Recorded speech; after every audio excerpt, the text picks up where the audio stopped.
How to play Uneasy TCG.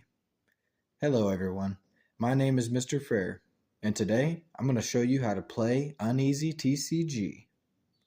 The Uneasy Vanilla trading card game is a super simple game, and any regular old noob should be able to learn how to play it very quickly. The goal of the game is to destroy all of your opponent's life points. Both players start the game with 2,500 life points, and you can reduce your opponent's life points by attacking with a player card. Player cards are cards that feature players here on Uneasy Vanilla. There are 3 different types of cards on Uneasy TCG besides player cards, which I will explain now. First off, we have equipment cards. Equipment cards are cards that you can attach to one of your players that you have on the field.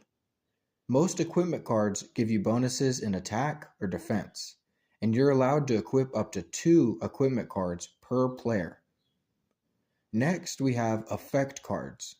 Effect cards are cards that you can use during any moment during your turn.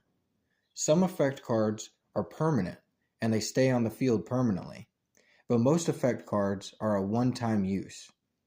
Effect cards cannot be used on your opponent's turn, but you can use react cards on your opponent's turn. React cards are cards that you can use at any time during your opponent's turn after they draw for turn. Some react cards can really help you out of a pickle, and so it's always smart to pack your deck full of them.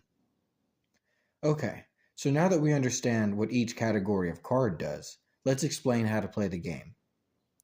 Starting the game. Before you start the game, you're going to want to make sure you have a safe, lit up area that you can play on. God forbid you and your friends start to play some Uneasy TCG and a creeper comes and blows up your most rare cards. Once you have a nice, safe location to play at, the next thing you should do is check your opponent's deck. Make sure that they have exactly 40 cards and that they do not have more than 3 copies of any card. Both players will draw 5 cards from their deck. You can randomize your cards in any way that you want. Right now, we are currently doing some testing with some different redstone designs for a card randomizer. After you've drawn 5 cards from your deck, decide who goes first. When you start your turn, always draw 1 card. You can place down as many level 1 players as you want. And if you wish to place down a level 2 player, you'll need to discard 2 level 1 players, either from your hand, the field, or both. Level 3 players can also be placed by discarding 2 level 2 players. These can either be from the hand, your field, or both. Effect cards can be activated whenever you want, as long as it's your turn. And also, equipment cards can be attached to any of your players on the field, so long as they still have a slot available. Attacking. After you've done everything you want to do during your turn, you can start attacking. If your player card has a higher attack than your opponent's defense, then that player card gets killed and sent to the discard pile. If your opponent does not have any players on the field and gets attacked, they will lose life points based on the attack of the attacking player. For example, if your attacking player has 1100 attack, then they would lose 1100 life points. Each player card can only attack once per turn, and once your final player card has attacked, your turn ends. Some other things. Mulligans.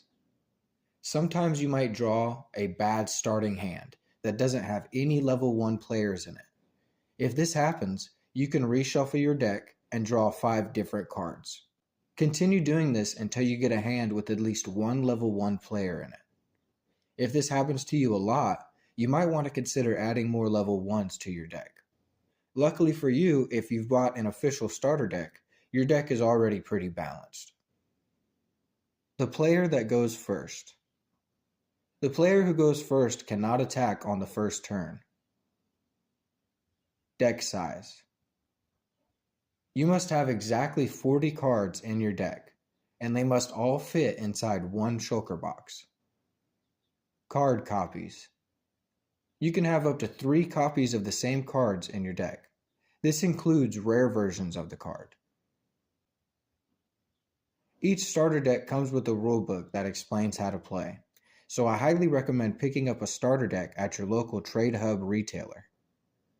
The game is totally and completely functional at this current moment, but I would still consider it in the beta stage.